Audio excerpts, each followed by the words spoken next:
प्रभु यीशु मसीह के मधुर और मीठे नाम से आप सभी को जय मसीह की। आज परमेश्वर के वचन में आप सभी का स्वागत है। परमेश्वर पिता आज अपने वचनों के द्वारा आप सभी को बहुत आयत से आशीष को दे।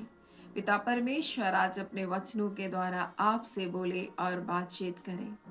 मरकुस 6वां अध्याय और उसके हम लोग 45 से आगे जब देखते हैं तो यहाँ यीशु मसीह के पानी में चलने का वृतांत है।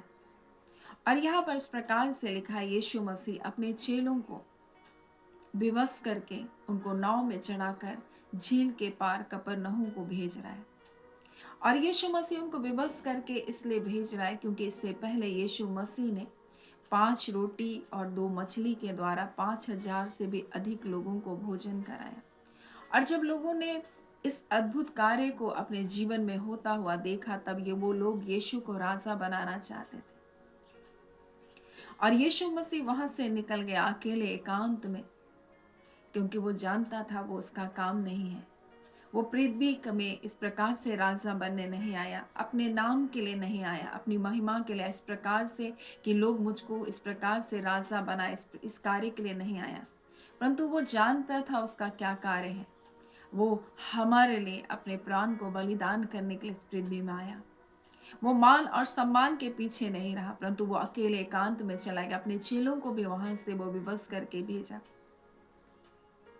आज परमेश्वर पिता अपने वचन के द्वारा हमसे बताना चाहता है, मेरे प्रियो, आज हम परमेश्वर के लोग हैं, परमेश्वर के संतान हैं।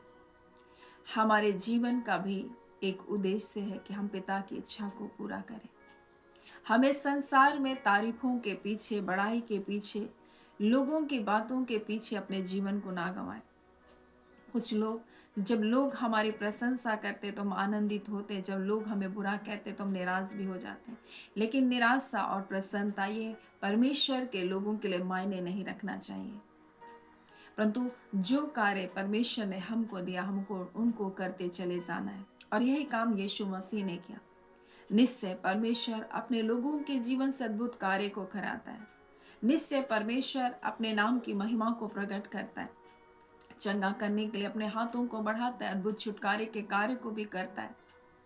परंतु कई बार लोग उन गवाहियों में फूल बैठते हैं, उन बातों में अपने जीवन को उन्हीं बातों में लेकर चले जाते हैं। जब परमेश्वर के नाम के कारण उनकी जब प्रशंसा होती है तो उन प्रशंसाओं में फूल जाते हैं। परंतु आज परमेश्वर पिता अपने वचन के द्वारा हमें बताना चाहता है, यीशु मसीह जब यीशु को लोग राजा बनाना चाहते थे तो स्वयं अकेले पहाड़ पर चढ़ गया। और वो संध्या का समय था और वो प्रार्थना करने के लिए अकेले चला गया। आज परमेश्वर पिता इस वचन के द्वारा में कुछ बातों को बताना चाहता है, परंतु उनके चेले जिनको यीशु ने विवश करके झील में, नाव में, झील के बीच में जब वो जा रहे थे कफरनहूम को, तो हम देखते वहां आंधी और तूफान आ रहे हैं। और यीशु मसीह ये जानकर, ये देखकर, यहाँ लिखा है इस प्रकार से कि लिखा है, जब सांझ हुई तो नाव झील के बीच में थी और वह अकेले भूमि पर था। और वो भूमि से जब देख रहा है कि वे खेते खेते घबरा गए हैं, क्योंकि हवा उनके विरुद्ध था, तो रात के चौथे पहर के निकट वह झील पर चलते हुए उनके पास आया। मेरे प्रियो, और जब यीशु ने देखा कि वो मेरे बगैर बीच में अटक गए हैं, वो मेरे बिना ओ थक गए हैं, तब यीशु मसीह उनके पास आया। झील पानी के ऊपर चलते हुए, झील के उस पानी में वो यीशु मसीह चलते हुए उनके पास आया। आज मैं आपको कुछ बातों को बताना चाहती हूँ। जब हम कभी थक जाएंगे, जब हम कभी प्रभु की आज्ञा के अनुसार चलेंगे और हमको लगेगा हम थक गए, प्रभु यीशु मसीह स्वयं हमारे जीवन में अपने महिमा को प्रकट करने के लिए, अपने बल को देने के लिए हमारे पास आएगा। और यही तो परमेश्वर ने एलिया के साथ किया। एलिया थक गया था और वो परमेश्वर से अपने जीवन के लिए मृत्यु को मांग रहा था। उस वक्त परमेश्वर ने क्या किया, अपने दूत को भेजा और वो क्या किया, रोटी और उसके लिए पानी लेकर उसके पास आया, उसको खिलाया, उठाया और खिलाया, उठाया और खिलाया। यही परमेश्वर आज हमारे जीवन के साथ करना चाहता है। कभी कभी बहुत सारे लोग थक जाते हैं, बीच में हार जाते हैं, अपने जीवन की परिस्थितियों से निराश हो जाते हैं, परंतु प्रभु उनको छोड़ता नहीं है। जब यीशु ने देखा भूमि पर खड़ा होकर देखा उसके चेले झील के बीच में क्या है, खेते खेते घबरा रहे हैं, निराश हो जा रहे हैं, क्योंकि आंधी और तूफान चल रही है।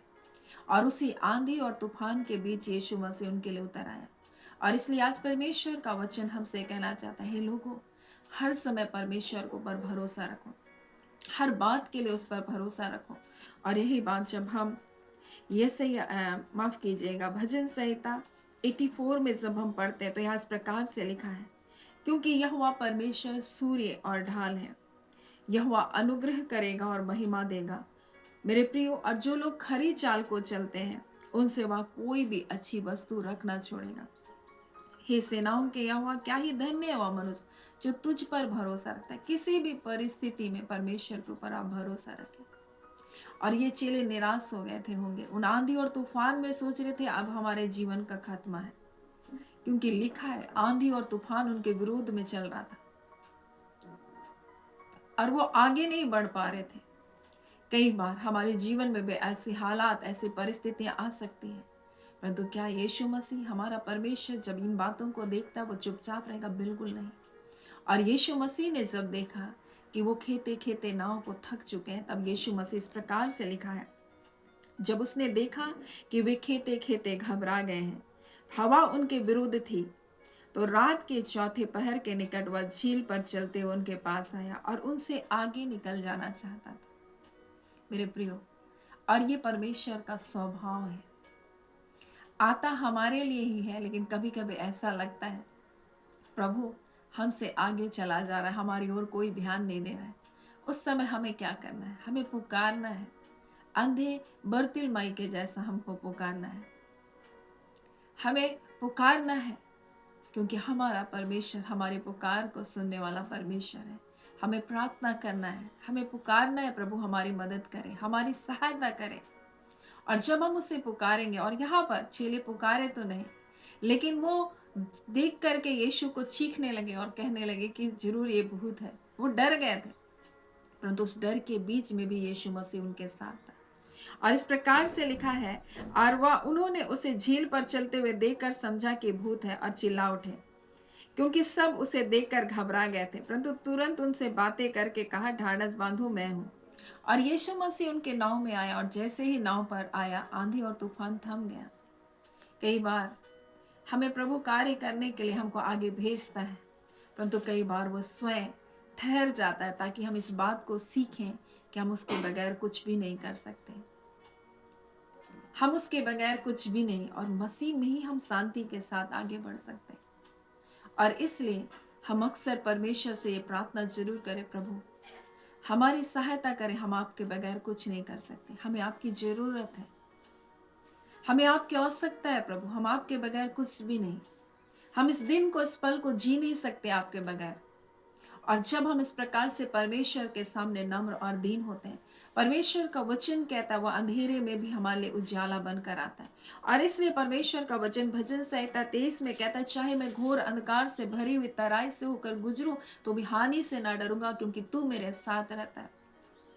चाहे वो आंधी हो, तूफान हो, अंधेरा हो, विपदाओं हो, संकट हो, मेरे प्रियो, हमें उस पर भरोसा रखना, उसको पुकारना है, और वो हमारे संग रहेगा। और हमको उन संकटों से छुड़ाने वाला प्रभु है। वो हमारे लिए हमारा परमेश्वर सूर्य और ढाल है। और इसलिए परमेश्वर का वचन कहता है, लोगों हर समय उसके ऊपर भरोसा रखो, क्योंकि परमेश्वर अपने लोगों को किसी भी भली वस्तु से वंचित नहीं रखेगा। परमेश्वर अपने लोगों की हर एक जरूरतों को पूरा करने वाला परमेश्वर है। और इसी बात को यीशु मसीह इस परिस्थिति के द्वारा अपने चेलों को बताना चाह रहा था। मेरे प्रियो, हर परिस्थितियों में परमेश्वर हमारे साथ है। और ये 5 रोटी और 2 मछली का अर्थ ये समझ नहीं सके, और वहां यीशु मसीह उनको बताना चाहता था, जब मैं तुम्हारे साथ हूं, तुम्हारे जीवन के हर संकट तुम्हारे जीवन में थम जाएंगे। जब मैं तुम्हारे साथ हूं, तुम्हारी थोड़ी सी चीजों में भी मैं तुमको आशीष दे सकता हूं। और यीशु मसीह 5 रोटी और 2 मछली में उतने हजारों लोगों को खिलाकर अपनी महिमा को प्रकट किया। उस जगह हम देखते हैं वो अपनी महिमा को नहीं चाह रहा था कि लोग मुझको राजा बनाए, वो सिर्फ पिता की इच्छा को पूरा कर रहा था, पिता की मर्जी को पूरा कर रहा था। और इसी बात को यीशु मसीह कहता है मैं जो कुछ अपने पिता को करते हुए देखता हूँ वही मैं करता हूँ। आज हमें भी यीशु मसीह को देखते हुए अपने कार्य को करना है।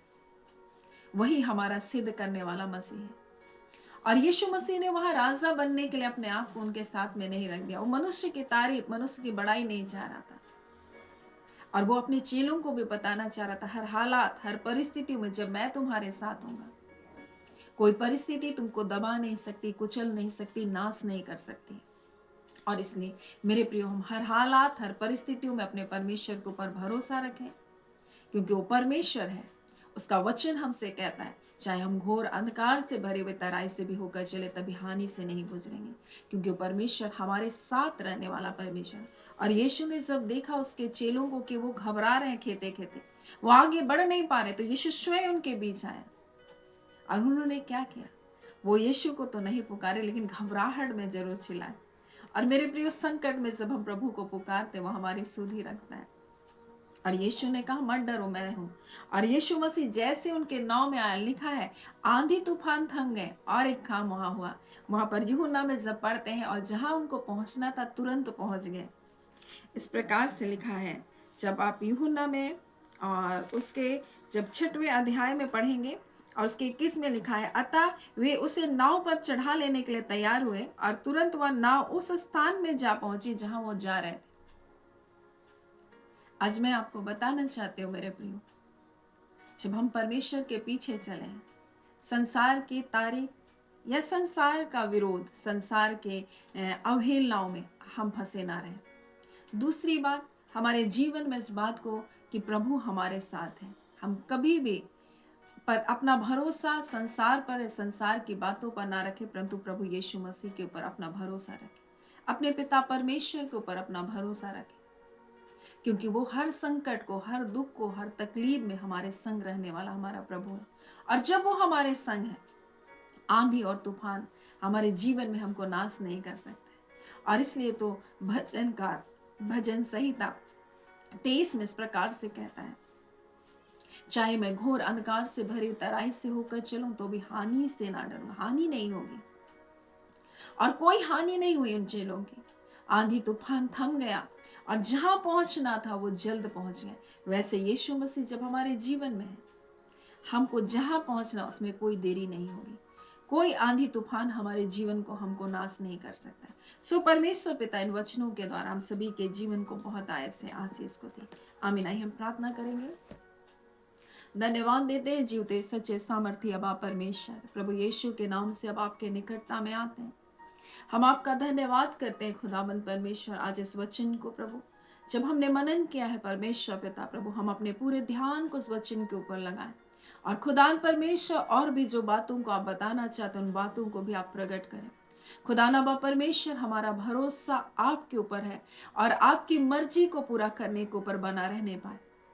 और खुदान जब हम ऐसा करते हैं प्रभु, हमारे हर संकट को, हर आंधी और तूफान को प्रभु यीशु मसीह आप थाम देते हैं। हर बंधन टूट जाते हैं प्रभु जी। हर डिले की आत्माएं परमेश्वर तेरे लोगों को छोड़कर चली जाती है रिखांदुरियाबा। और इस घड़ी जितने परमेश्वर देरी कराने वाली आत्माएं हैं, तेरे लोगों के परमेश्वर समय को बांधने वाली आत्माएं हैं, तेरे लोगों को परमेश्वर उलझाने वाली आत्माएं काम कर रही है। हाँ पिता परमेश्वर यीशु, आपके नाम के द्वारा वो सारे बंधन टूट जाए, इसी घड़ी हर बंधन टूट जाए। हाँ प्यारे यीशु प्रभु जी, क्योंकि इन परिस्थितियों को देखकर प्रभु आप चुप रहने वाले नहीं हैं, परंतु आप संकट के बीच में अपने लोगों के लिए उतर आने वाले परमेश्वर हैं। और इसी घड़ी यीशु के नाम से हर एक आंधी और तूफान जो आपके बच्चों के जीवन को तहस नहस कर रहा है, थमने पाए। उस अधिकार के तहत परमेश्वर जो आपने हमें दिया, यीशु के नाम से परमेश्वर पिता हर देरी कराने वाली आत्माएं यीशु के नाम से इसी घड़ी नष्ट किया जा रहा है। प्रभु आपका धन्यवाद। जितने विवाह में रुकावटें हैं यीशु के नाम से दूर होने पाए। खुदा नबा हम आपका धन्यवाद देते हैं पिता परमेश्वर, जो जॉब में देरी है प्रभु तेरे लोगों के लिए, प्रभु आपका प्रतिज्ञा हाँ और हाँ है प्रभु, देरी नहीं है प्रभु पिता। आपकी हर एक प्रतिज्ञा हाँ के साथ है प्रभु खुदा, उसमें नहीं है परमेश्वर पिता। आपका धन्यवाद देते हैं। परंतु आज पिता आपके लोगों के जीवन में जो नौकरी में रुकावटें हैं प्रभु पिता, जो स्वस्थ होने में रुकावटें हैं परमेश्वर पिता, यीशु के नाम से वो सारे बंधन टूटे पिता। खुदा नबा हम आपका धन्यवाद देते, एक जय और छुटकारे के जीवन को अपने लोगों को इस समय आप दे रहे हैं पिता। हम आपका धन्यवाद देते हैं यीशु, आपके नाम के द्वारा ये हो रहा है पिता, आपका धन्यवाद। और आपने ऐसा कर दिया अपने लोगों के जीवन में, आपने छुटकारे को दे दिया प्रभु, आपका धन्यवाद। आपने जय को दे दिया है प्रभु यीशु, आपका धन्यवाद। इसी घड़ी परिस्थितियां बदल रही है प्रभु, जैसे आप उस नाव में आए यीशु मसीह, आंधी और तूफान थम गया, वैसे प्रभु जी, जैसे प्रभु जी आप पिता आपके लोगों के जीवन में हस्तक्षेप कर रहे प्रभु, इसी घड़ी प्रभु सारी परिस्थितियां शांत की जा रही है प्रभु, आपका धन्यवाद। हर एक हलचल, शत्रु के सारे आतंक, शत्रु के सारे क्रियाकलाप शांत किए जा रहे हैं, हम आपका धन्यवाद देते हैं। और जो कुछ आपके बच्चों के विरोध में चल रहा है प्रभु, इसी घड़ी यीशु के नाम से प्रभु वो थमने पाए, हम आपका धन्यवाद देते हैं। आपने ऐसा कर दिया पिता, आपने ऐसी विजय को देकर अपने लोगों को जय को दिया है प्रभु, आपका धन्यवाद। धन्यवाद के साथ ये प्रार्थना आपके प्रिय बेटे हमारे प्रभु यीशु मसीह के नाम से मांगती हूँ, दया सुने अनुग्रह से ग्रहण कर लीजिएगा, आमीन। परमेश्वर पिता आप सभी को बहुत ऐसे आशीष को दें, आमीन।